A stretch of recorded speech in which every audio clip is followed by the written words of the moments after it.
자, 그럼 북부 이탈리아 도시 이제 특징과 세태들 이제 보는데, 그 당시 이탈리아 정치 상황을 좀 보면 14세기 때 이탈리아 정치 상황은 영국과 프랑스가 좀 달랐어요.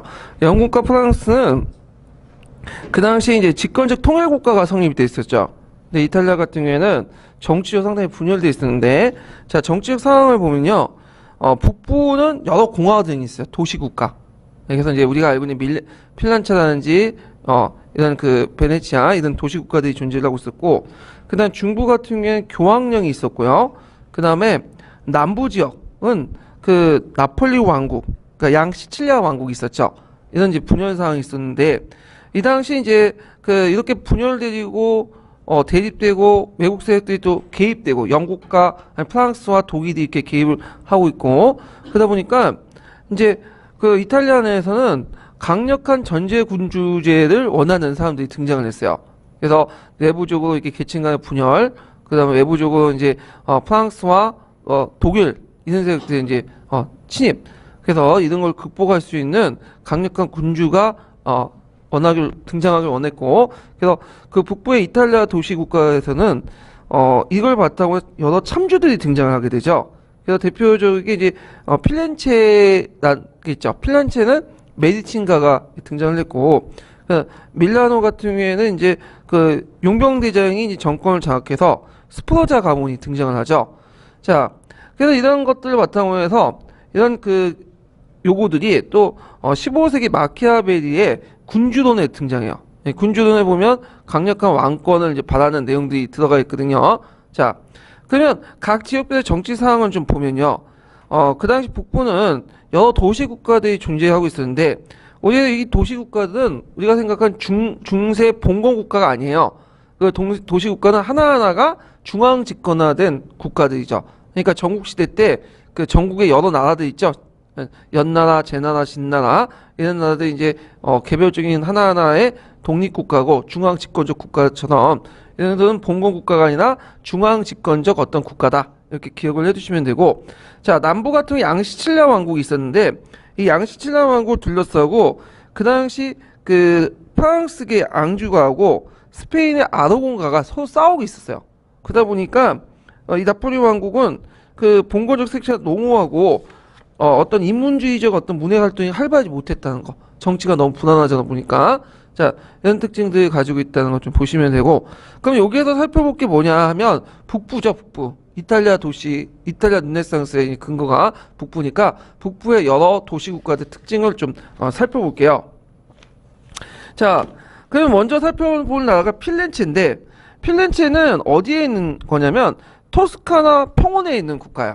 도시 국가인데, 그래서 교황령 위쪽에 있죠. 교황령 위쪽에 필렌체가 있고, 그 주변에 그 토스카나 평원이 있어요. 그래서 나중에 이제 필렌체 국명이 그 토스카나 공화국으로 바뀌어요. 토스카나 공화국으로.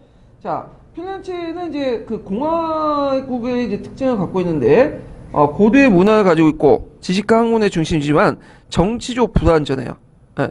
그래서 이제 부유한 가문의 소수 집단들이 지배를 하고 있었는데, 그 당시 이제 그 중세 말기 때 제가 설명한 것처럼 중세 말기에 들어가면 도시에서 이제 양극화 현상들이 많이 일어나죠. 그래서 시정을 주로 이제 부유한 계층들이 이제 차지하게 되는데, 이에 반발해 가지고 밑에 있는 하급 노동자 계층들이 무슨 반란을 일으켰냐면 14세기 말에 치오피 반란을 일으켜요. 그래서 이 치오피 반란은 이제 그 이유가 뭐냐면 상층 시민들, 도시귀족들이 시정을 독점한다. 그래서 직무업에 종사하는 시민들이 반란을 일으켜서 우리도 시정에 참석해달라. 그래서 이제 나름대로 초창기 때는 성공해요. 일시적으로 성공하죠. 그렇지만 그걸 지켜봤더니 보수적인 대상인 집단들이나 그 다음에 일반 중상층이 불안을 느낀 거야. 그래가지고 다시 이제 강력한 그 독재자를 원하게 되고, 그래서 이들을 이제 몰아내고, 그 다음에 메디친가가 있죠. 이 메디친가가 독점을 하게 되죠. 독자들. 그래서 메디친가가 이제 독재를 하면서 시정을 이끌게 되죠. 그래서 이때부터 치오피 난 이후부터 메디친가가 등장하면서 실제로 겉으로는 공화국이지만 실제는 뭐예요? 왕국이에요, 왕국. 그래서 메디친가의 여러 독재자들이 지배를 하게 돼요. 자, 그래서 대표적인 게 뭐 코시모 데 메디친이라는 사람도 있고, 그 다음에 이제 뭐 댄 로렌츠라는 사람도 있고 등등 여러 이제 독재자들이 등장을 하는데 이 독재자 참주 정치가들은 누굴 지원해 주냐면 그 당시 그 예술가들 있죠. 예술가들 지원을 해줘. 이거는 뭐 메디친가뿐만 아니라 그 당시 이제 북부 이탈리아의 그 독재자들이 공통된 상황인데 되게 이제 예술가들을 후원을 해주죠. 왜 예술가들 후원해 줄까요? 그걸 통해서 자신의 권위를 높이려고 했던 거죠. 그래서 이런 것들 이제 좀 기억을 해두시고 그 다음에 이제 그 필렌체에서 좀 기억할 사람이 뭐냐면 사보노라라는 사람이 있어요.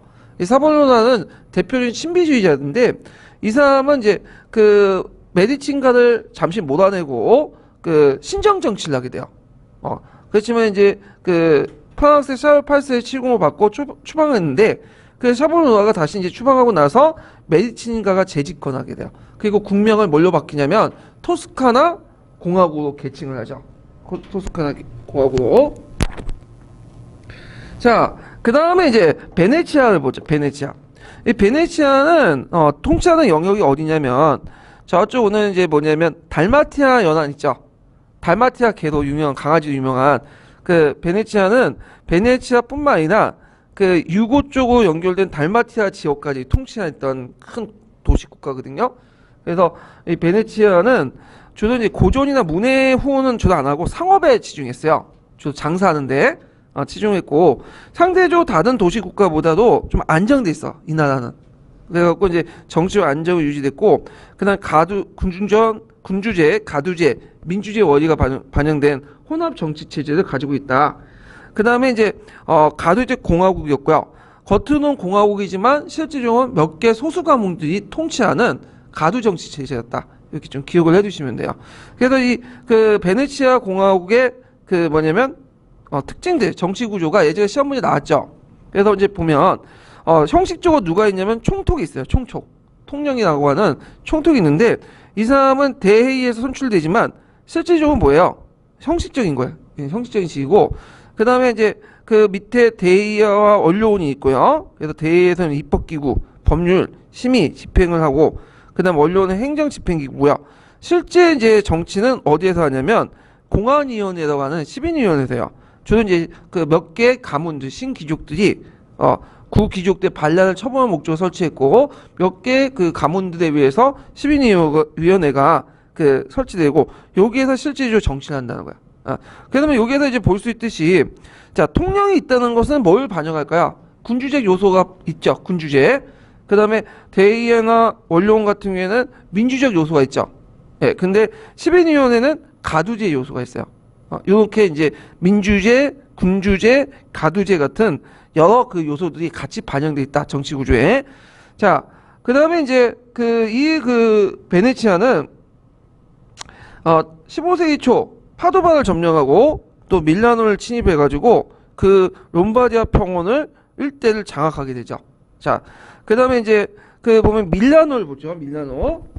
자, 밀라노 같은 경우에는 롬바디아 평원에 있는 대표 도시예요. 그래갖고 그 당시 롬바디아 동맹의 중심지였고요.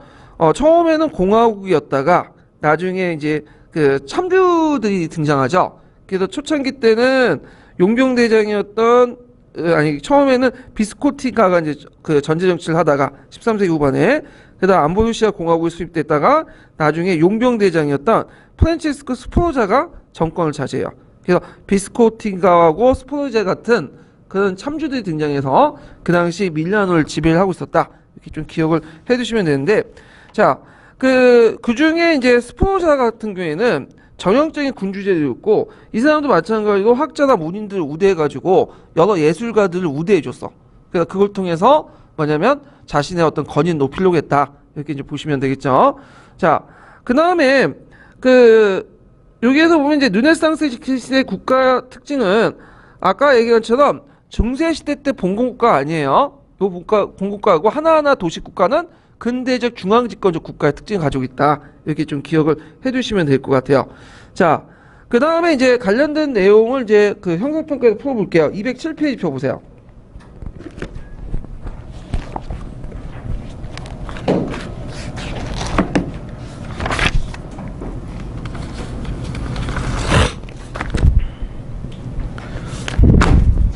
자, 207페 2번 문제 볼게요. 자, 다음 글이 나타난 이탈리아 정치적 배경을 서술해보고 저자가 살았던 그 당시 필렌체의 정치 상황을 두 줄 이내로 말해보시오. 이 책의 학문적 의의를 말해보시오. 이렇게 했는데 요 사람은 누굴까요? 마키아벨리죠. 마키아벨 군주론인데 마키아벨리는 필렌체에서 살았던 사람이에요. 그러면 이 마키아벨리의 군주의 모습은 상당히 포악하고 상당히 냉철하고 그 다음에 이제 국가 이성의 대변자면서 상당히 냉혹한 정치가죠. 예. 이런 그 정치가 원했던 이유가 뭘까요? 일단 내부적으로 사회적 계층화나 이런 사회적 계층화나 이런 그 사회적 분란 이런 것들이 많았고 외부적으로는 프랑스와 그 다음에 독일의 여러 침입이 있었죠. 그러다 보니까 이런 것들 혼란을 좀 수습하고 그리고 강력한 구심점을 잡아서 외부의 침입을 막기 위해서는 강력한 군주가 필요하다. 그런 인식들이 등장하게 되고 이런 것들이 이제 북유럽 그 북이탈리아 지역에서 여러 국가들이 참주전이 등장하는 어떤 정치적 배경이 됐죠. 이런 내용들 이제 쭉 쓰시면 되고 자 그래서 정치적 상황 같은 경우에는 이 필렌체 정치 상황은 그 도시 국가의 정권을 장악한 대상인과 금융가에 대한 중소시민 내지 노동자의 반란이 나왔고 그 반란을 극복하는 과정에서 어떤 가문이 등장했죠? 메디친가가 등장을 하게 되죠. 자, 이 그 군주의 정치적 의미는 뭐냐? 정치학을 종교와 도덕과 관계없는 하나의 독자적 분야로 독립을 시켰다는 거야. 예전에 정치학은 기독교에 종속돼 있어, 신학에. 항상 정치를 낼 때 윤리를 얘기하죠. 윤리와 도덕을. 근데 개인 간의 윤리와 도덕은 꼭 국가 간의 윤리와 도덕과 일치하지 않아요. 그게 개인 간의 윤리와 도덕이 이게 옳다고 해도 국가 간은 옳지 않을 수가 있어. 이것을 이제 분리시켰다는 거죠. 예, 지금도 마찬가지죠. 국내 정치하고 국제 정치는 운영 원리가 다르잖아요. 예, 그런 것들을 이제 보고 또 정치학과 그 개인 간의 관계, 그러니까 집단과 집단 간의 관계와 그다음에 개인과 개인 간의 관계가 뭐야 또 다르죠. 이런 것들과 연결시켜서 좀 보시면 될 것 같아요.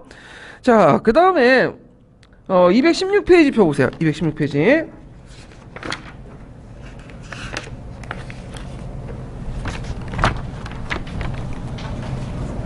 자, 216페이지 29번 문제 볼게요. 29번.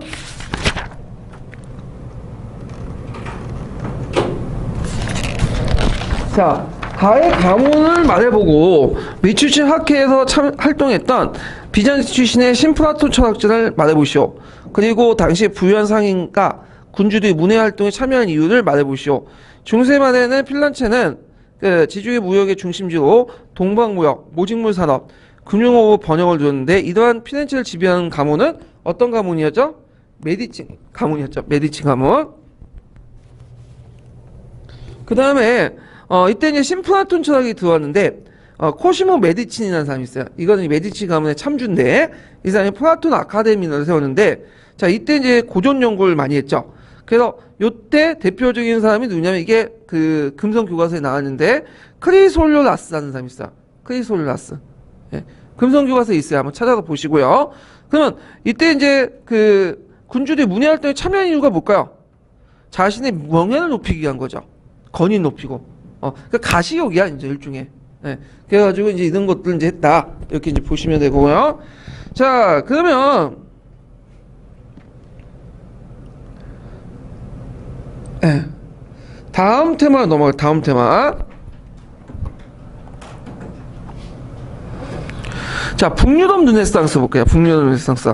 그래서 그 북유럽 르네상스의 이제 특징, 뭐 배경 이런 것들이 이제 예전에 시험 문제 나왔는데 에라스무스하고 그러면 관련된 내용을 좀 볼게요. 자, 일단은 북유럽 르네상스의 특징을 아까 언급했죠. 핵심 키워드가 뭐죠? 비판적, 사회적, 종교진학적. 그래서 원시 기독교 철학을 바탕으로 했다. 그래서 이거 예전에 시험 문제 나오고 그래서 북유럽 르네상스에는 가독의적 요소가 있어요. 종전의 것을 또 수용하는 측면도 있고 사회 비판적이고 종교 비판적인 측면은 또 종교개혁과 연결돼 있죠. 자, 그러면 그 에라스무스를 이제 볼게요. 에라스무스는 별표 2개 쳐놓으세요. 시험 문제 많이 나와요.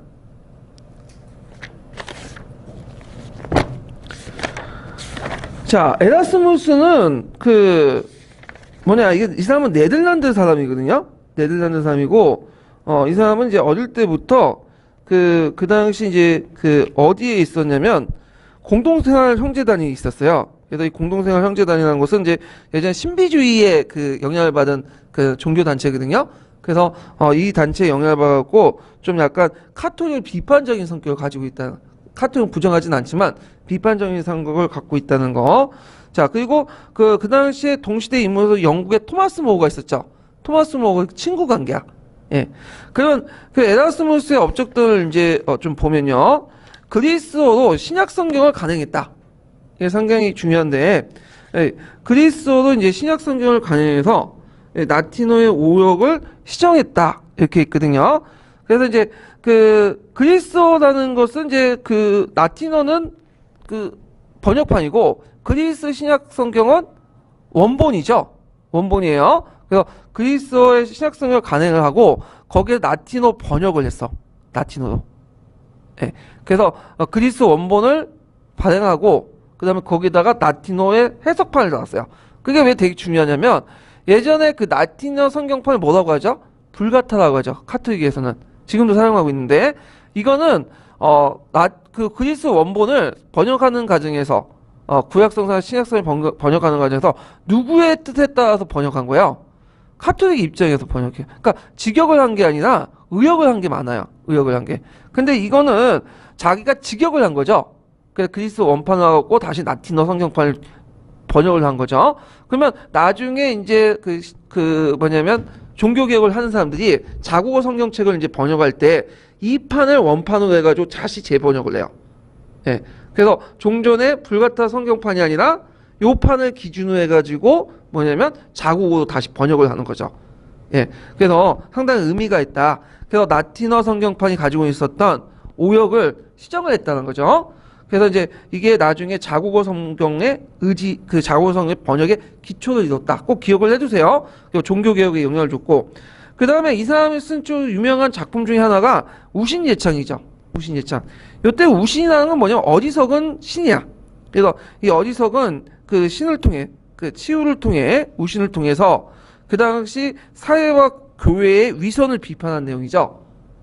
그래서 이제 이 우신예창이라는 책인데 교회와 성직자의 타락과 어리석을 비판하는 책이었다. 요거 꼭 기억을 해주시면 되고.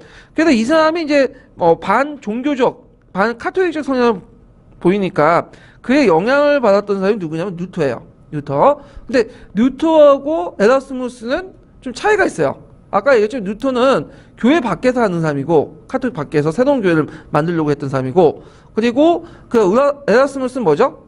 카톨릭 안에서 비판적인 사람이에요. 그리고 에라스무스는 철학적 기반이 뭐예요? 스콜라 철학이고 그 다음에 뉴터는 원식 기독교 철학인 교부 철학이야. 그러니까 생각이 다르죠. 그래서 초창기 때는 그 뉴터에 영향을 줬지만 그리고 뉴터를 한동안 지지를 내줬어요. 근데 뉴터가 새로운 교회를 만들려고 하니까 이제 갈라서게 되죠. 그리고 나서 자유위주의 논쟁을 펼치게 돼요. 그러면 이때 자유위주의 논쟁이 뭐냐? 에라스무스는 여존론 있고 그 다음에 뉴터는 노예의지론이거든요. 예전에 한번 11년 기출문제 나왔어요. 여존론이란 건 뭐냐면 우리가 이제 그 창세기에 보면 하나님의 명을 어기고 아담과 이브가 뭘 따먹어요? 선악과를 따먹죠. 선악과는. 그래서 선악과를 따먹고 나서 이런 자유의지가 많이 상실됐어. 자유의지가. 그래서 근데 이제 그 스콜라 철학에 의하면 자유의지가 상실됐더라도 인간은 뭐가 있어요? 인간의 이성에는 신의 의지가 내재돼 있죠. 그러니까 나름대로 자유의지가 많이 상실됐지만 그래도 좀 남아있어. 이게 여존론이에요. 그래서 이제 아까 얘기했처럼 이제 그 교회가 선행을 베풀 수 있었던 것은 뭐예요? 자유의지가 있기 때문에 가능한 거죠. 그래서 이제 스콜라 철학하고 연결해서 이제 보시면 되고 노예의지는 뭐냐 하면 자 선악과를 따먹었잖아요. 선악과를 따먹었는데 이를 통해서 우리의 자유의지는 어떻게 해요? 100% 말살됐다는 거. 없어졌어. 그리고 신의 의지에 의해서 예속이 돼버리죠. 그러니까 신이 모든 걸 우리가 결정해 주는 거야. 이게 이제 노예의지론이죠. 우리가 하려고 하는 의지 자체도 이미 신으로부터 부여받은 거죠. 이것은 어디에 철학을 바탕으로 한 거죠? 아우코스티누스의 철학을 받은 거죠. 그 아우코스티누스의 철학에서 이제 나온 건데 이걸 노예의지론, 교부 철학에 영향을 받은 거죠. 네. 이런 두 개의 관점이 있었다. 좀 기억을 해두세요. 자, 그러면 의의를 보면 루트의 프로테스탄트 개혁 운동의 기반이 되었다. 이렇게 보시면 되고, 그 다음에 또 한 명 유명한 사람이 누구냐면 토마스 모죠. 토마스 모가 쓴 유명한 책이 있어요. 유토피아라는 책 있죠. 유토피아는 뭐냐면 어디에도 없는 곳이야 라는 뜻이에요. 어디에도 없는 곳을 유토피아라고 하는데, 이 사람은 이제 플라톤의 국가론의 영향을 받았다거든요. 그래서 이제 이 사람이 이제 여기에서 그 유토피아에서 이제 강조된 것은 뭐냐, 그 당시 이제 그 뭐냐면 현실에도 없는 그 존재하지도 않는 사회를 모사함으로써 여기에서 뭘 비판하는 거예요? 현실 사회를 비판하는 거예요. 예. 그래서 그 안에는 그 당시에 그 현실의 여러 가지 문제점이 같이 들어가 있어요. 그 대표적인 게 뭐냐면 그렇게 온순하고 조금씩만 먹던 양들이 요즘에는 지나치게 많이 먹고 또 사나워져서 가장하면 인간까지도 먹는다. 양들 인간까지 먹는다. 이렇게 썼거든요. 이거는 사회 형상을 그 당시 비판한 거죠. 몇 차 잉크로즈 운동을 비판한 거죠? 제1차 잉크로즈 운동을 비판하는 내용이죠. 예. 그래서 이제 요 내용인데, 이 사람은 나중에 그 헨리 8세 이혼 문제 때문에 또 사형을 나가죠. 이 사람도 마찬가지로 그 카톨릭에 되게 비판적이에요. 그렇지만 이 사람은 비판적인 게 카톨릭 안에서 비판인 거지 카톨릭 밖에서 나가는 거를 뭐냐면 싫어했거든. 근데 그 헨리 8세가 나중에 이제 얘기하겠지만 그 이혼 문제로 그 카톨릭과 결별을 하잖아요. 그때 이혼을 할 때 이제 캐서린이라는 그 스페인 왕녀가 있는데 원래 형수였다가 형이 죽고 나서 결혼한 거죠. 근데 이 캐서리가 아들을 못 낳아. 그 유럽에서는 우리보다 더 심해요. 아들을 못 낳으면 곧바로 뭐예요? 이혼을 당해. 그래가지고 이것 때문에 이제 이혼하려니까 이거 반대한 거야. 그러니까 이제 헨리 8세가 열받아갖고 이 사람을 사형을 시켜버렸거든요. 예. 그래서 이 사례에서 볼 수 있듯이 이 사람의 이제 교회 개혁은 그 카톨릭 밖에서가 아니라 카톨릭 안에서, 체제 안에서 비판이었다. 이렇게 이제 보시면 되겠죠. 그래서 가도계적 인물이다. 이렇게 보시면 돼요. 자, 그 다음에 또 각지에서 이제 국민문학들이 등장했는데, 이때 국민문학이란 뭐냐 하면 일단은 그 당시 16세기에 들어가면 나는 국가의식들이 형성이 돼요. 국가의식들. 그는 프랑스인, 영국인 이런 것들이고, 예전에 라틴어가 아니라 뭘요? 자기의 속어, 자기의 자국어로 이제 문학 작품들 만들어서 어떤 뭐 신적인 세계관, 신앙에 대해서 얘기할 수도 있지만 그 당시에 각 국민들이 가지고 있는 정서라든지 생각이라든지 사회 비판 이런 것도 문학 작품에 반영하기 시작하죠. 자, 그래서 이제 요런 내용들로 있는데 그 내용들을 이제 좀 보면요. 자, 라브레라는 사람이네. 라브레니까 이제 그 느낌상 뭘 느낄 수 있죠? 프랑스 사람이라는 걸 알 수 있죠. 그래서 가르강티아와 판타글루라는 소설책을 썼는데, 요것은 뭐냐면 당대 사회상을 풍자하고 특히 교육 제도를 비판해요. 그래서 자유분방한 르네상스 생활시주를 표현하는데, 그 당시 텔레스론이라는 이상적인 그 공간을 만들어서 거기에서 이제 공부하고 있는 애들한테 뭐라고 하냐, 하고 싶은 데 해라. 그래서 자유주의 교육관을 내포하고 있다. 아마 서양 교육사인가? 서양 교육사에 잠깐 언급되어 있는 사람이에요. 이 사람은. 자, 그 다음에 몽테뉴의 수상록이 있죠. 그래서 인간에 대한 어떤 통찰, 사물에 대한 예지, 관용주의 이런 것들 내세웠고요. 그 다음에 섹스피어 아시죠? 섹스피어 영국의 그 작가, 잉글랜드 작가죠. 그래갖고 여기 보면 헨리, 오데도, 맹버드, 로미오 줄리엣, 우리가 알고 있는 그런 사람들 다 썼고, 이 사람이 살았던 시대가 그 영국의 어떤 시대예요? 엘리어스 여왕 때 아니에요? 그래서 이제 상당히 이제 등장인물도 성격이 다양하고, 섹스피어 언어에 섬세한 표현력이 상당히 배가 되는 그런 그 문학 작품들을 썼다. 이렇게 좀 보시면 되고, 자, 그 다음에 이제 스페인에 보면 세르반테스가 있어. 이 세르반테스는 돈키호테라고 있는데, 이 돈키호테는 어떤 인물이냐면 중세 기사 시대 있죠. 를 동경한 시대착오적 인물을 돈키호테를 그리고 있죠. 그래서 이제 이 돈키호테라는 사람은 몰락한 봉건 기사인데 정신이 좀 약간 이상한 사람이야. 그러니까 오늘날 말은 조현증이 아시죠? 정신분열증 그런 사람인데, 그래서 이제 그 사람들 그 얘기 보면 되게 웃겨요. 그 풍차를 보고는 괴물이라고 돌진하고 그런 사람인데, 하여튼 그 당시 몰락한 그 당시 그 기사 시대자구적인 어떤 돈키호테의 모습을 비판해서 이런 것들을 이제 남겼다는 거죠. 자, 그래서 이제 이런 그 여러 가지 국민 문학들이 등장을 했다. 그러면 북유럽 르네상스가 이제 활발히 행해졌던 이유가 뭘까요?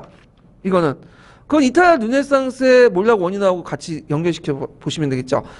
지금도 있지만 어떤 문화가 번성하고 그런 데는 항상 뭐가 있어야 돼? 돈이 있어야 돼, 돈. 경제력이 중요하죠. 이탈리아 르네상스가 번성할 수 있었던 것은 뭐가 있을까? 지중해 무역이 번성했기 때문에 가능한 거죠. 근데 지리산의 발견 이후에 이 상권이 지중해에서 어디로 간 거죠? 대서양 쪽 옮기면서 이쪽으로 이제 번성하게 돼. 특히 이탈리아 같은 경우에는 나라가 혼란스럽잖아. 항상 그 프랑스하고 독일이 그 독일의 함스부르크와 그 다음에 프랑스의 반려 왕조들이 이탈리아를 둘러서 싸우기 시작해. 그러니까 나라가 혼란하고 그러다 보니까 이제 많은 학자들, 이탈리아 학자들이 어디로 많이 갔냐면 저쪽 그 북유럽 지역으로 많이 가요. 독일 지역으로. 그러면서 돈도 그렇고 그 다음에 이제 정치가 혼란스럽고 하니까 중심지가 이제 이탈리아에서 그 당시 독일 지역으로 이렇게 이동을 하게 됐다. 이렇게 이제 보시면 되겠죠. 자, 그러면 다음 테마를 넘어갈게요. 문제 풀어보고 넘어갈게요. 208페이지. 자, 208페이지 5번 문제 볼게요.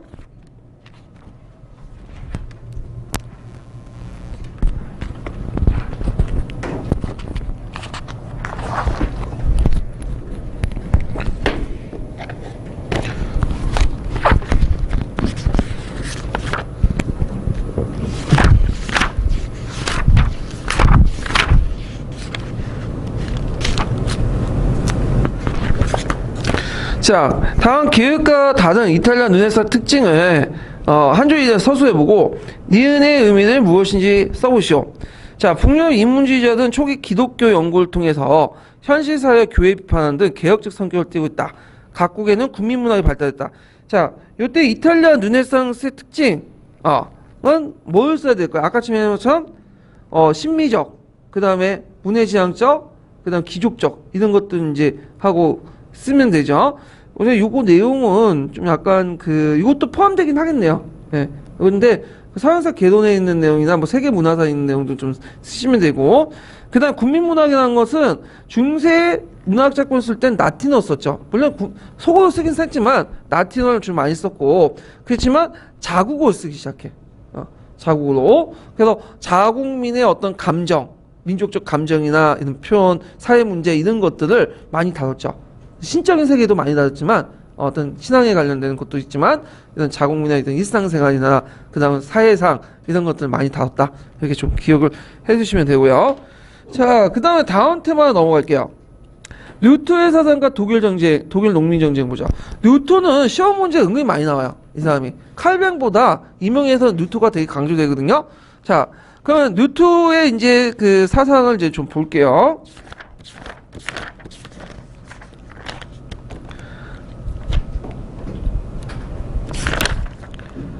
자, 루터는 어떤 사람이죠? 독일 사람이죠? 그럼 그 당시 독일의 정세를 좀 보면, 이때 독일은, 신성 로마 제국이 통치했던 시대야. 그래서 신성 로마 제국이 있었는데, 이 신성 로마 제국의 황제는 교황하고 손을 맺고 있었어. 왜 교황하고 손을 맺고 있었냐면, 그 당시 이제, 신성 로마 황제하고 대립했던 인물이 누구냐면, 반려와 왕조의 프랑스와 1세거든요? 신성 로마 황제는 카일 5세고, 근데 이 사람들이 대립을 하고 있어. 프랑스와 1세하고, 그 당시 이제 황제가 대립을 하고 있었고, 그 다음에 독일 제후들은 이 황제 반발하고 있었어. 카일 5세 중앙 집권 정책에. 그러다 보니까 황제는, 이 프랑스와 1세와 그 다음에 독일 제후가 대립하는 과정에서 자신의 어떤 정치적 지도자로서 정치적 지원세로 교황과 손을 잡고 있었죠. 교황과. 그래서 이제 있고, 독일 제후 입장 때는 그 황제가 대립하는 과정에서 루터가 교황하고 대립하잖아요. 적의 친구는 적의 친구는 뭐야? 나의 친구죠. 그러다 보니까 당연히 독일 제후들은 누구 편을 들었겠어요? 루터 편을 들죠. 그래서 황제, 교황, 그 다음에 독일 제후, 루터 이렇게 이제 편을 받고, 농민들도 이제 루터의 영향을 받았죠. 그러니까 초기 때는 농민들도 루터를 지원했어요. 그런 식의 이제 상황이었죠. 그래서 이제 독일 국내에 이제 교황, 황제가 한 편을 먹고, 그 다음에 농민, 루터, 독일 제후가 한 편을 먹고, 이렇게 이제 대립 구도가 형성이 되고 있었다는 거. 자, 그 다음에, 여기에서 이제 종교개혁의 발단을 볼게요. 종교개혁 발단. 자, 원인이 됐던 건 뭘까? 집중의 원인이 됐던 것은 네오 10세의 면제부 판매죠.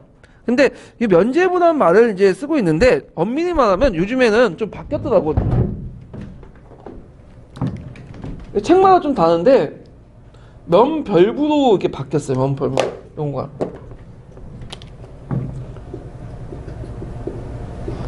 면제부가 아니라 면벌부로 이게 좀 얘기하더라고요. 그러면 왜 이게 뭐냐? 이건 그 당시 그 아까 이제 천주교에 관련된 내용을 좀 다시 언급을 해야 되는데, 자, 신하고 여기 신자가 있으면 천주교에서는 누가 중재를 해주는 거죠? 교회가 중재를 해주는 거죠? 이렇게. 그러면 거기 교회가 이제 통해서만, 신자는 교회를 통해서만 어디 갈 수 있는 거? 구원을 받을 수 있어. 그러면 이제 그때 교회가 할 수 있는 건 선행인데, 믿음뿐만 아니라 선행도 같이 있어야 돼요. 그래서 구원을 받을 수 있는데, 선행은 두 가지가 있죠. 하나가 뭐야? 성사가 있고 그 다음에 대사가 있어요. 대사가. 성사는 뭐냐 하면 죄를 사해 주는 거야. 죄를. 그 다음에 대사는 뭐냐면 벌을 사해 주는 거죠. 벌을. 죄와 벌이라는 책 있죠. 도스토옙스키의. 그럼 죄와 벌은 뭐냐? 자, 내가 만약에 어떤 사람을 죽였어요. 죽였어. 그럼 죄를 진 거죠. 그러면 죽인 것 자체가. 그러면 죄와 합당한 또 뭐도 주어지는 거죠? 벌을 받는 거죠. 사형을 내가 받았어. 근데 이제 이제 사형을 기다리고 있는데 와서 신부님 와가지고 너의 죄를 사해주겠다. 하나님이 너의 죄를 사해주겠다 얘기를 해요. 그러면 이 죄와 벌 중에 뭐예요? 도덕적인 죄죠. 이거는 도덕적인 측면에서 이제 죄를 사해주는 거고, 그렇지만 벌은 계속 받아야 돼. 그래서 벌은 남아 있는 거죠. 이런 식으로 이해되시겠죠? 그러면 죄의 측면은 성사를 통해서 죄를 사해주는 거, 그래서 대사를 통해 벌을 없애주는 건데, 자, 이 성사는 여러분들 알다시피 이제 기독교인들이 이제 천주교인들이 처음부터 태어날 때부터 죽을 때까지 7번의 성사를 받죠? 7성사를 얘기하는 거고요. 자, 그럼 대사는 뭐냐면 벌을 사해주는 거야. 그래서 이제 우리가 알고 있는 벌은 고행. 그래서 이제 자기를 채찍질 한다든지, 그 다음에 십자가 못 박혀갖고 이제 그 예수님의 고통을 한번 느껴본다든지, 그 다음에 쫙쫙 해서 뭐냐면 단식 있죠? 밥을 안 먹는다든지, 이런 고행을 하고, 아니면 이제 뭐냐면 대사문서를 발행을 하거든요. 그래서 대사문서를 이제 대사문서를 이렇게 구입을 해요. 그 대사문서 중에 대표적인 게 뭐냐면 면벌부야. 면벌부. 그래서 벌을 면해주는 거죠. 예. 그래서 이건 누가 발행을 해주는 거죠? 교회가 발행을 해줘요. 교황이. 그래서 원래 면벌부는 뭘 때문에 발행했냐면 11세기 때 십자군 운동할 때 그때 이제 십자군 병사들에게 발행을 했던 거예요. 예. 근데 이것이 이제 뭐냐면 돈이 되니까 막 발행을 하기 시작한 거죠. 심지어는 그 당시에는 자기뿐만 아니라 누구도 죽은 형제, 자매, 부모님까지도 이걸 사면 어떻게 되냐면 죄를 면해준다는 거야. 그래서 이제 카톨릭에서는 죄를 사하지 못하고 벌을 다 사하지 못하면 죽은 후에 어디 가죠? 천국과 지옥 중간단에 뭐가 있어요? 연옥에 가죠. 그러니까 연옥에서 많이 대기 발령을 해야 돼. 근데 요 면벌부를 사면 어떻게 되는 거죠? 등업이 곧바로 되는 거야. 그러니까 자기가 면벌부를 사주면 자기 친척이라든지 부모님이라든지 형제 자매들이 등업이 된다. 이런 식으로 이제 선전하고 다니는 거야. 그러니까 이제 이거에 대해서 이제 뭐냐면 루터 말도 안 되는 소리다 하면서 비판하면서 95개조 방방문을 낸 거죠. 그러니까 루터 입장 올 때는 자, 교회라는 존재는 이 선행을 부정해야 되겠죠.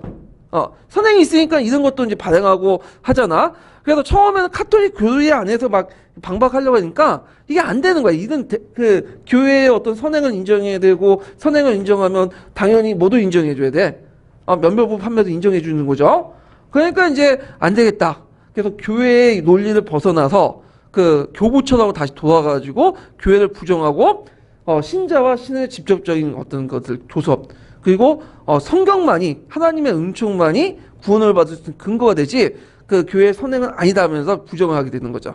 예. 그래서 이제 이런 식으로 해서 나오게 된다는 거 좀 기억을 해 두시면 되고요. 자, 그러면 그 내용을 이제 좀 볼게요.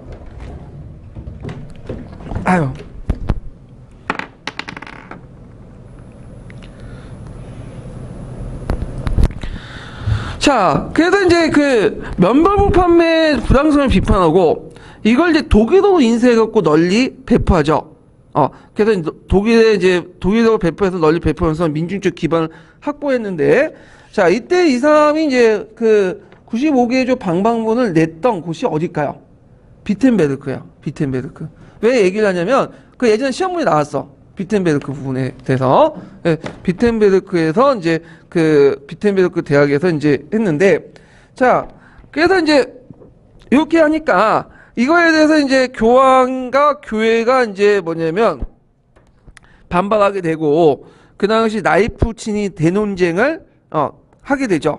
그래서 이제 그때 이제 이 논쟁을 깨달은 거 뭐냐면, 종전의 그런 스콜라 철학을 바탕으로 한 그런 카톨릭 논리 가지고는 도저히 이제 뭐냐면 이들을 이길 수 없다는 걸 느끼게 된 거야. 그래서 이제 교황과 교회를 부정하고, 그다음에 새로운 성서 지상주의를 내세웠죠. 진리의 근원은 어디에 입각한다? 성서에 입각한 거고, 성서에 따라서 하나님 은총의 구원만이 뭐냐면 천국에 갈 수 있다. 그래서 교회에서 일어나는 여러 간행들 있죠. 갈래들을 바탕으로 한 선행 자체를 부정을 해버린 거야.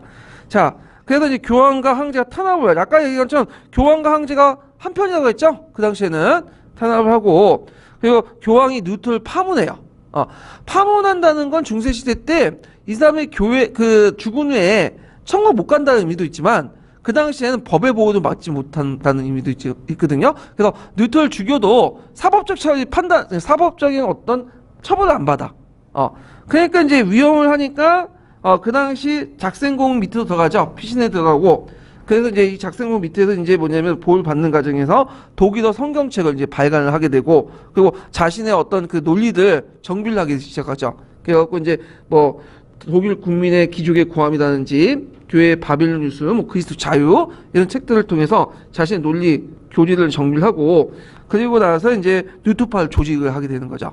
이런 과정을 이제 겪게 되는데, 자, 그럼 뉴트의 상상은 뭐냐? 자, 신앙의 근거는 오직 뭐다? 성서다. 성서 지상주의죠. 성서 지상주의죠. 이거는 그 당시 카톨릭과 비교해 볼 수 있는데, 카톨릭은 성서 외에도 뭘 바탕으로 한 거죠? 간행을 바탕으로 한 거죠. 예전에 선례나 간행들. 자, 그러니까 그걸 바탕으로 해서 성서에 입각한 뭐만 통해서 구원을 받을 수 있어? 하나님의 은총, 믿음, 이런 걸 통해서만 구원을 받을 수 있어요. 카톨릭은 뭐죠? 믿음뿐만 아니라 그 갈례를 바탕으로 뭐도 선행을 해야지만 구원을 받을 수 있는 거죠. 자, 그 다음에 교회를 부정하고요. 면벌고 판매를 비판하고, 그 다음에 이 사람의 종교적 이제 활동을 보면, 이건 이제 이 사람이 내세운 게 만인사제주의를 내세웠거든요. 모든 사람이 사제다. 그래서 이제 그 당시 그 카톨릭의 영적 신분과 세속적 신분을 구분했잖아요. 그래서 영적 신분은 성직자 교황, 그 다음에 세속적 신분은 군주 농민, 이렇게 구분하고, 그 세속적 신분에 있는 신도들은 누굴 통해서만 하나님을 갈 수 있어요? 영적 신분을 통해서만 하나님을 갈 수 있죠. 근데 이걸 부정하고, 영적 신분, 세속적 신분 상관없이 모든 사람이 사제고 하나님과 직접적으로 연결할 수 있다, 이렇게 주장해요. 교회 교회 중대 없이 하나님과 직접적으로 연결할 수 있다, 이런 것들을 주장을 하게 되죠. 그런 것이 이제 농민들의 지지를 받게 돼요. 그래서 이 누트교가 재빠르게 전 독일로 확대되는 계기가 되거든요.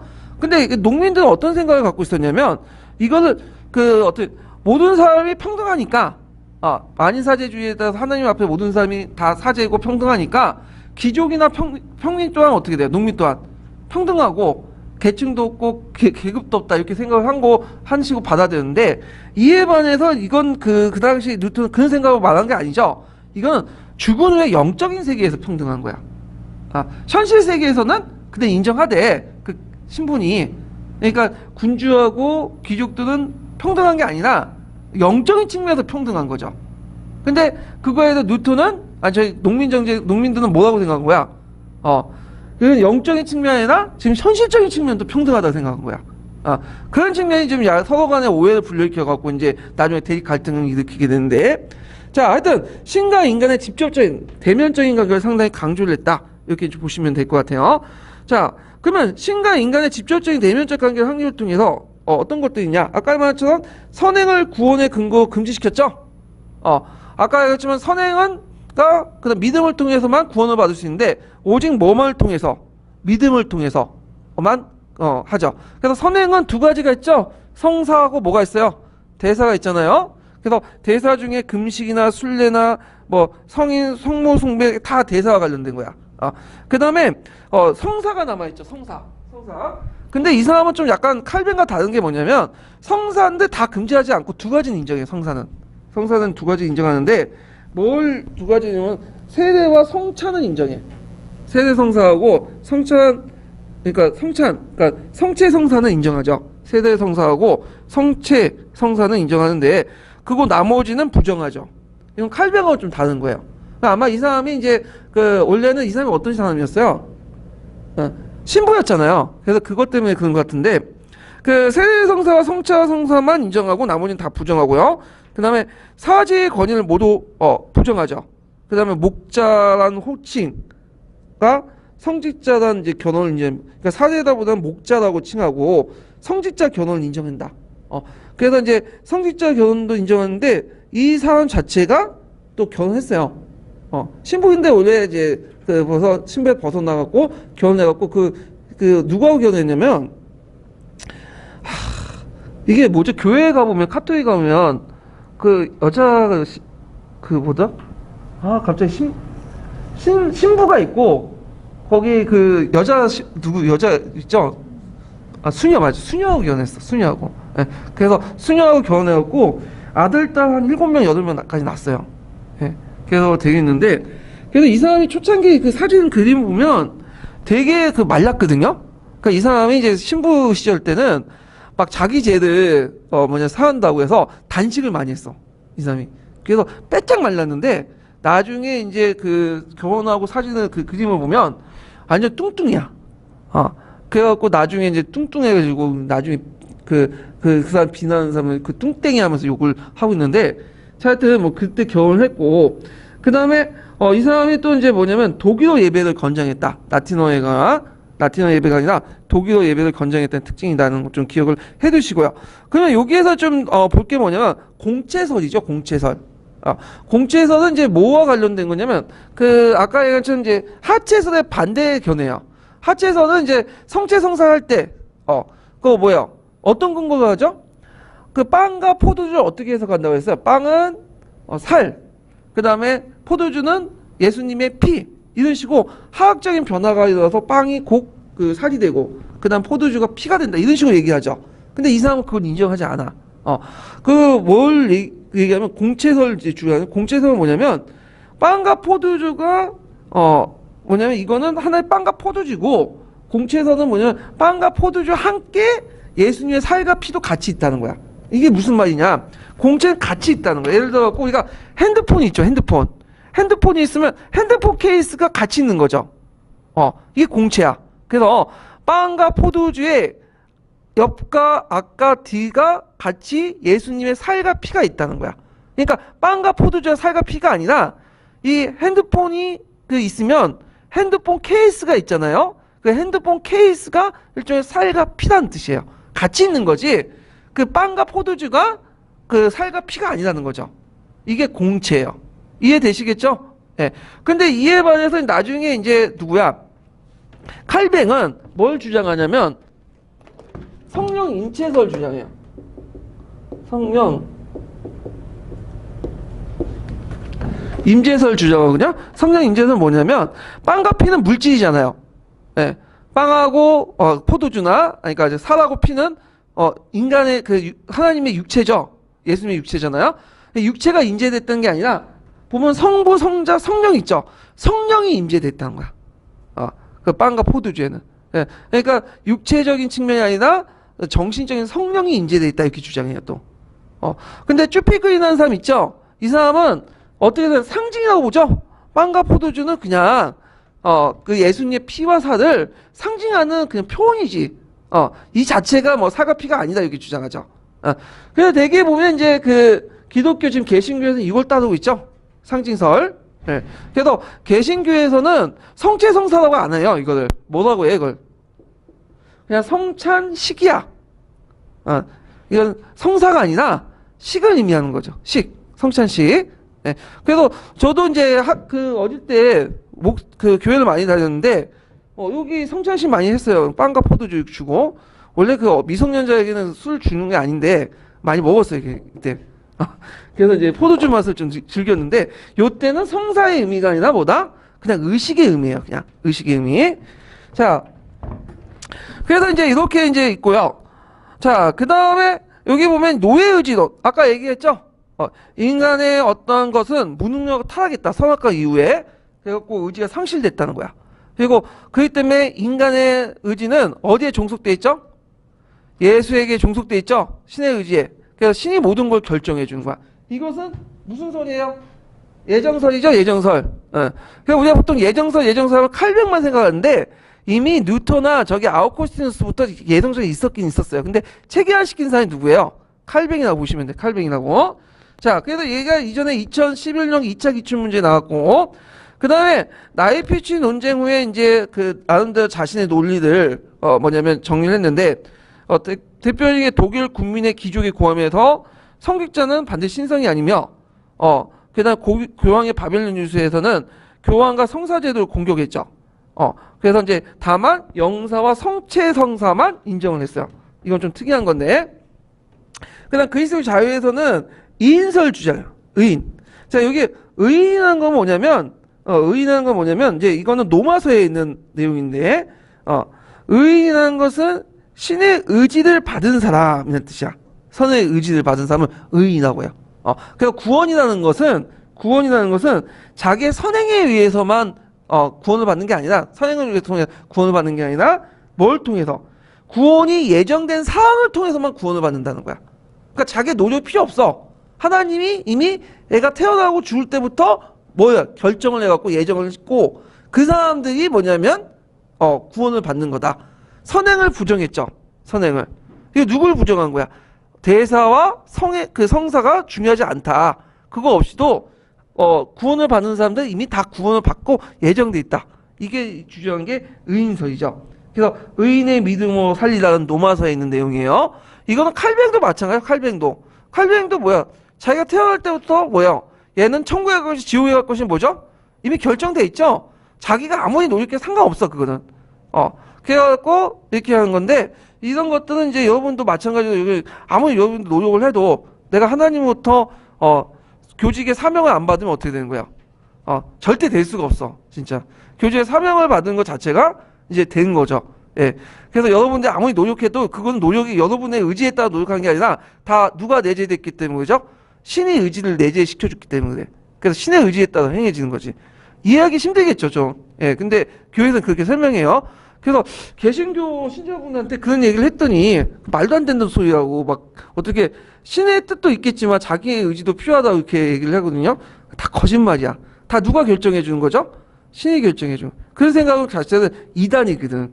이단인데 그런 생각을 가지고 계시는 것 같은데, 하여튼 모든 걸 다 결정해 주는 것이 개신교의 주요 논리예요. 자, 그리고 이제 성서의 독일어 번역. 아까 얘기한 것처럼 이 성서 복음은 근데 독일어 발전에 큰 공헌을 했고, 그 다음에 이 국가주의 색채가 강화됐다. 왜? 루터교 자체가 탄생 자체가 뭐 제후의 보호를 받았어요. 영방 국가에. 그러다 보니까 국가주의적 어떤 성격이 되게 강할 수밖에 없었다. 이렇게 좀 기억을 해두시면 돼요. 자, 그러면 관련된 내용을 한번 볼게요. 형성평가. 자, 207페이지 펴보세요.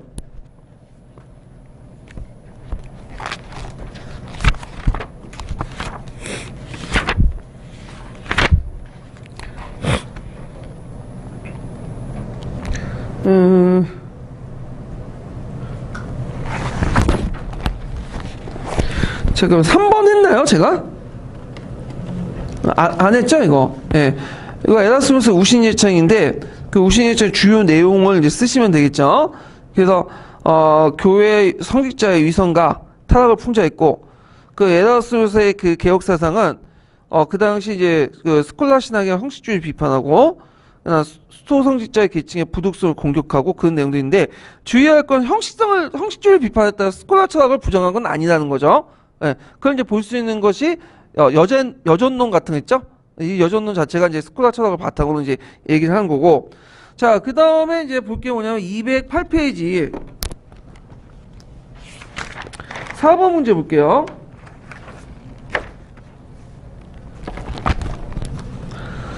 자, 여기 다음 밑줄친 내용을 경제적 배경을 두 줄 이내에 쓰고, 이 글을 쓴 사람이 죽음을 맞게 된 계기가 무엇인지 쓰시오.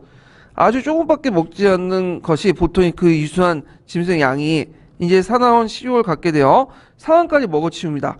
요거는 뭘 바탕으로 하는 잉크로즈 운동. 그 잉크로즈 운동 때 많은 사람들이 쫓겨나잖아요. 도시로. 그래서 도시로 올라 빈민이 되죠. 1차 잉크로즈 운동과 관련된 거고. 자, 이 사람이 왜 죽었어요? 헨리 8세의 이혼 문제의 계기로 그 당시 이제 그걸 비판했기 때문에 런던타운에서 이제 처형을 당했죠. 자, 그 다음에 이제 있고, 이건 그다음에 209페이지 펴 보세요. 7번 문제 볼게요. 7번. 자, 당시에 면벌을 판매하고 했던 목적을 한 가지 말해보시오. 그 밑줄친 팜플에 널리 확산된 배경을 써보고 이 팜플을 통해서 루터가 말하고자 하는 구원의 방법이 무엇인지 말해보시오. 자, 이걸 왜 판매하려고 했죠? 레오 10세가 성 베드로 대성당을 만들려고 했기 때문에 그 건축 비용을 마련하고 했고, 배경은 이제 인쇄술이 널리 했기 때문에 널리 반포됐고요. 자, 요지는 뭐예요? 인간의 구원은 태어날 때부터 이미 예정돼 있고, 그 사람은 뭐야? 인간의 의지가 예정된 사람 의인이라고 하죠. 의인. 그래서 아무리 자기가 노력을 해도 뭐예요? 안 된다는 거야. 선행을 하고 뭐 해도. 그래서 자기 막 그 신의 선택에 부응하고 자신의 주어진 현실에 충실해라. 그 내용이에요. 예. 자, 그 칼뱅의 고리하고 이제 비슷하죠. 자, 그 다음에 이제 이렇게 있고, 잠깐 제가 말했네. 그 구원에 받은 이제 신의 은총과 신앙을 통해, 의인을 통해서 이렇게 한 거고, 앞에 연구한 건 칼뱅과 관련된 내용이죠. 예. 제가 이제 말 잘못했어요. 자, 그래서 의인설을 주장인데, 의인이라는 것은 아까 전처럼 이미 예정받아가지고 뭐냐면 하나님의 의지를 받은 사람을 의인이라고 해요. 선행을 부정했다. 칼뱅의 논리하고 비슷하다. 이렇게 이제 요약을 이제 이렇게 알아두시면 되고요. 자, 그 다음에 이제 뒤에 넘어가서 다음 테마 넘어갈게요. 다음 테마가 아니라 그 뉴턴파 공인 과정을 좀 얘기할게요. 331페이지.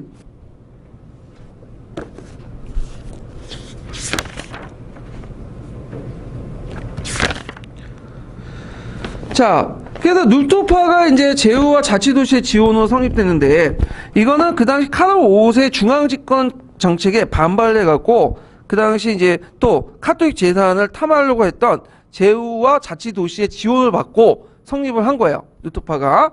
자, 그래서 이제 이 뉴턴파 지지 세력들과 자치도시 간의 동맹을 맺고, 그 다음에 카톨릭 지지 황제 간의 한판 싸움이 일어나죠.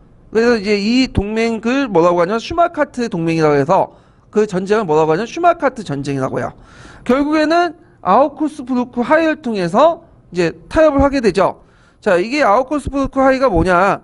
일단은 주요 내용 뉴턴파가 공인돼요. 이걸 계기로. 그래서 이때 공인됐던 것은 개인의 자유가 아니라 뭐야? 집단적 자유야.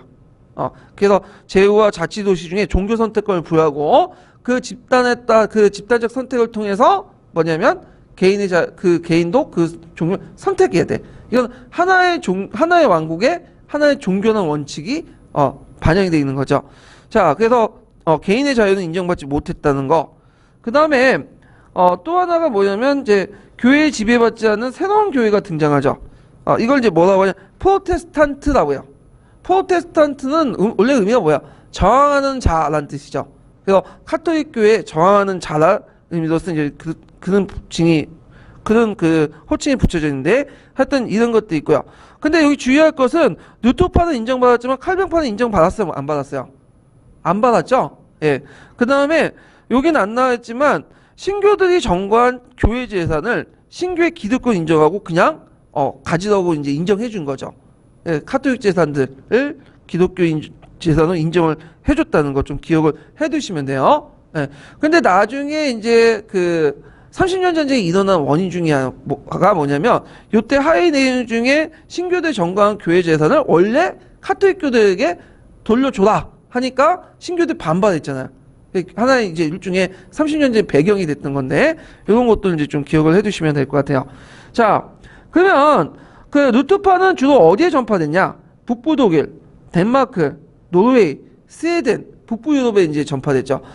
남부 유럽까지도 전파됐어요. 남부 독일까지도. 근데 남부 독일은 전파했다가 다시 카톨릭으로 회복이 되죠. 뭐 때문에 그러죠? 남부 지역에서 일어난 독일 농민 전쟁에서 그 당시 처음에는 농민들이 루터를 지지해줬다가 루터가 이제 이 농민들 비난하고 하니까 돌아서게 되죠. 그러면서 이제 농민반란이 진압하고 나서는 이 남부 독일이 카톨릭으로 넘어가게 돼 다시. 그래서 그 독일 안에서도 그 북부 독일하고 남부 독일이 좀 지역적으로 좀 약간 차이가 있어. 북부 독일 같은 경우에는 좀 신교도 지역이거든요. 근데 그 남부 독일 같은 경우는 뭐예요? 이 지역은 좀 약간 카톨릭 지역이야. 그렇기 때문에 나중에 통일한 이후에 비스마르크가 통일 정책을 펼치잖아요. 근데 북부 독일 같은 게 큰 문제가 안 돼요. 북부 독일은. 근데 제일 문제가 됐던 것이 남부 독일이야. 이게 카톨릭 세력들이 강하기 때문에 그 북부 중심의 어떤 프로이센 중심의 중앙 집권 정책에 남부족 쪽이 그 독일들이 반발이 일어난 거야. 그래서 카톨릭 중심으로 이제 반발이 일어나고 그때 중앙당이 만들어지고 그래서 나중에 이제 그것 때문에 비스마르크가 갈등을 빚게 되죠. 그래서 좀 약간 지역적인 차이가 좀 있어 이런 것들요. 자, 그 다음에 독일 농민 전쟁을 볼게요. 독일 농민 전쟁은 주로 중부와 서남부 지역의 독일 농민들이 반봉건 항쟁들을 얘기하는 건데 이게 시험 문제 예전에 한번 문제 나왔죠. 예. 그러면 그 당시 상황을 볼게요. 자, 그 당시 상황 보면 이제 교황하고 황제는 계속 동맹 관계에 있었고 독일 제후와 교황 간의 황제는 대립 관계에 있었죠. 그래서 독일 제후하고 교황하고 황제 아니 독일 제후하고 독일 제후하고 황제하고 맞당적 한번 붙은 전쟁이 뭐예요? 슈마카트 전쟁이잖아요. 그 다음에 또 독일 농민하고 또 독일 제후 간에 싸움이 났어. 이게 농민 전쟁이야. 농민 전쟁. 근데 이때 이제 그 로트는 누굴 지지해줬죠? 처음에는 독일 제후와 독일 농민 간에 이제 균형점을 이뤘다가 나중에 이제 농민을 비난하고 제후를 지지하게 되죠. 그러면서 이제 농민 세력들이 이탈하고 루터교가 이제 독일 북부 세력만 한정되고 남독일은 다시 카톨릭이 회복되는 그런 형태가 일어나는데, 자, 그러면 그 내용을 보면요. 자, 그 당시 이제 그 운동의 배경을 보면 그 민중적 이단이 경공운동의 토양이 됐다. 그래서 이제 이것은 이제 그걸 통해서 루터 종교개혁 급진적 사회로 넘어가는 어떤 바탕이 됐는데, 자, 그래서 이제 이 당시 그 내용을 보면요. 이 14, 15세기 때부터 위크너 후스를 추종하는 이 민중적인 움직임이 계속 존재하고 있었고, 그 다음에 이 민중적인 움직임이 공동생활 형제단을 만들게 되거든요. 그래서 이런 모임들이 이제 여러 가지 있어서 그 당시 많은 농민들이나 이런 사람들이 이걸 믿게 되고요. 그리고 이것이 나중에 에라스무스나 루터에게 영향을 미치고 또 기축민중에게 영향을 미치게 돼요. 그런 것을 바탕으로 해가지고 그 당시 이제 개혁운동의 어떤 내용 배경이 됐고요. 계기가 됐던 게 뭐냐면 추수기 때 바쁠 때죠. 그 당시 부정기 부역에 분노한 농민들이 봉기를 한 거야. 그래서 추수 작업이 막 바쁜 시기에 그 당시 그 슈툴리엥 백령의 백작 부인이 시를 갖는 데 필요한 달팽이 집을 수집하려는 명령을 내려요. 그러니까 이거에 대해서 반발해갖고 일어난 것이 그 남부 독일 지역으로 확대된 거죠. 자, 그래서 그들의 주장은 극단적 복음주의, 기독교 그리스 공산주의 이런 것들을 내거는데 요거 예전에 시험문이 나왔죠. 그 당시 그 독일 농민운동의 그 사상적 바탕을 써라. 그래서 극단적 복음주의와 그 다음에 기독교 공산주의. 기독교 공산주의 여러분도 알다시피 그 창세기에 나오죠. 그래서 그 당시 이제 아담이 밭을 갈고 이브가 길쌈을 할 때 누가 귀족이고 누가 농민이었느냐. 원래 모든 사람들이 다 평등했다. 이런 식의 이제 논리고요. 그래서 신 앞에 많은 사람들이 평등하다. 그래서 이런 만인사회주의에 또 연결되죠. 그러니까 누가 주장한 이거는 또 루터가 주장한 거죠. 그래서 초창기 때는 루터의 사상을 영향을 받았어요. 이거 루터를. 그래갖고 이제 이런 것도 있고 성서 지상주의 이렇게 쓰시면 되고요. 그 다음에 극단적 복음주의 같은 경우에는 뭐냐 하면 자, 이 극단적 복음주의는 원래 이제 그 원시 기독교처하고 돌아가서 모든 것을 다 원리 원칙대로 뭐예요? 성경에 입각해서 해야 된다. 이런 것을 주장했던 것이 극단적 복음주의예요. 그래서 그 뒤에 있는 그 성서지상주의와 또 연결돼요. 예. 자, 하여튼 요게 이제 14년 기출문제에 나왔던 거고요. 주장 내용을 꼭 외워두셔야죠. 주장 내용은 이제 농민강령 12개조에 나오죠. 그래서 이제 그 농민강령 12개조의 내용을 보면요. 거기에 농노제나 교회세 폐지, 그 다음 영주의 자의적인 사법권 제한, 지대이나 공동체 소속 토지재산 한수, 그 다음에 그 자의적인 상속세 부과 폐지, 성직자 종교회의 성출, 이런 것들을 주장을 하죠. 그래서 요거 예전에 시험문이 나왔기 때문에 외워두세요. 예. 그래서 한 3-4개 외워두시면 될 것 같아요. 농노세, 교회세 폐지, 그 다음에 영주의 자의적인 사법권 제한, 지대이나, 그 다음에 공동체 소속 토지 재산의 한수. 이거는 이제 뭐냐면, 예전에 이제 그 중세시대 때는 그 공유지가 있었죠. 목축지나 이런 거를 자유롭게 이용할 수 있었어. 근데 이 시기에 되면 독일 귀족들이 요걸 뺏어가지고 사냥터로 만든 거야. 그러니까 다른 사람 못 들어오게. 그래서 이거를 다시 농민들에게 돌려달라는 거야. 이런 것들을 이제 얘기를 하는 거죠. 그 다음에 이제 성직자를 이제 그 종교회의에서 이제 선출해서, 종교집회 선출해서 멋대로 제후나 교회가 임명하지 마라. 우리가 스스로 뽑겠다. 이런 내용들이 있고요. 자, 그렇지만 그 한계는 뭐냐면 신교도나 구교도의 교파와 그에 입각한 기득권 집단의 정당성을 폐기하지 못하고 그 영주를 배제한 정치적 대안을 제시하지 못했다. 그러니까 새로운 종교나 종교 구조나 그 다음에 권력 구조를 창출하지 못했다는 거지. 네. 그래서 반봉건적이지만 대안을 제시하지 못했다. 새로운 질서를 대안을 제시하지 못했다는 그거 있고요. 결국에는 그 20-30년 동안 일어났는데 그때 이제 많은 제후들이 군사적으로 동원해갖고 이들 탄압했죠.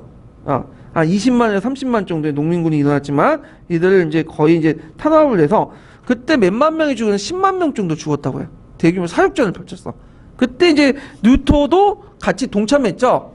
그러면 루터와 농민 간의 관계를 볼게요. 이게 이제 중요한 건데 초기에는 농민들 지지했어. 왜냐면 루터가 누구의 자식이에요? 농민의 자식이죠. 그래서 이제 제후들을 비난하면서 농민들 지지했고, 근데 농민운동이 폭력적이고 가격해지니까 곧바로 누굴 지지해? 제후로 이제 돌아서요. 제후도. 그래갖고 어떤 얘기까지 얘기하냐면 농민들 비난을 하면서 이들은 강도의 무리다. 그래서 이들한테는 미친 개처럼 그냥 두들겨 패야 된다. 이렇게 주장을 해요. 그래서 이제 제후 지지로 이렇게 돌아서게 되는데 제후를 지지했던 이유가 두 가지가 있어요. 현실적 이유에서 보면 루터교는 누구의 보호를 받았죠? 제후들의 지지를 받았잖아. 지원을 받고. 그래서 두 번째로는 이게 이제 자기 말을 좀 쉽게 말하면 오역했다는 거죠. 자기가 말하는 그 평등, 만인사제주의라는 것은 영적인 평등이에요. 영적인 평등. 세속적인 평등이 아니다. 하나님 앞에 모든 사람이 평등하다는 거, 만인사제주의는 영적인 평등이지 지금 그 존재하고 있는 어떤 그 계급 간의 질서를 부정하는 게 아니거든요. 근데 이 사람은 이제 농민 전쟁은 지금 현실 속의 계급적인 어떤 불평등까지 시정하려니까 이거에 대한 어떤 그 내용이죠. 방박 이런 것들이 이제 들어가 있는 거죠. 그래서 이 루터와 농민 간의 관계 좀 기억을 해두시고요. 그 다음에 이때 농민 전쟁이 일어날 때 토마스 무처라는 사람입니다. 제4대파라는 그 일종인데 이 루터와 결별하고 농민운동을 천년왕국의 진조로 해석해서 참여했죠. 그래서 가담했다는 거. 제4대파라는 것은 이제 어떤 사람들이냐면 그 세대를 받잖아요. 근데 유아세대를 유아세대를 인정하지 않는 거야. 유아세대라는 것은 성인이 되기 이전에 어릴 때 받았기 때문에 자신의 자유의지를 가지고 받는 건 아니죠. 그래서 나중에 성인이 되고 나서야 받는 세대를 진정한 세대다. 해갖고 이게 제4대파 해갖고 이제 유아세대를 반대하는 세력들을 이제 얘기를 하는데 이 대표적 인물이 토마스 무처 같은 사람 있죠. 천년왕국설을 주장하는 그래서 있고 이 천년왕국설은 기독교에서 말하는 대동세계예요. 그 세계가 오면 이제 새로운 예수님의 강림을 해서 모든 사람들이 평등하고 가난한 사람이 없고 그런 시기를 천년왕국이라고 하고 그 다음에 이제 이 사람들의 주장 내용은 아까 제가 것처럼 뭐냐면 그 제세대를 이제 반대를 하고 그 다음에 정치와 종교를 분리시키고 우상 파괴 그 다음에 재산과 여자를 공유하고 최후의 심판을 대비하고 그리고 이제 기존 질서를 이제 부정하고 이런 등등을 내세웠죠. 그래서 이 사람들 영향을 받고 지금 있었던 종파는 그 케이코 고도 알죠? 네, 케이코 고도하고 있고 메논파, 칠레교 이런 사람들이 이제 뭐냐면 제세파 영향을 받는 사람들이에요. 예. 자, 그 다음에 이제 뒤에 넘어가서요. 다음 테마로 넘어가죠.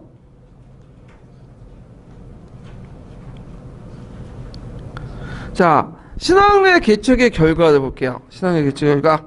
테마 7번이요. 잠깐 지금 몇 시죠? 여기 있는데 좀 쉬었다 할게요. 이 부분은요.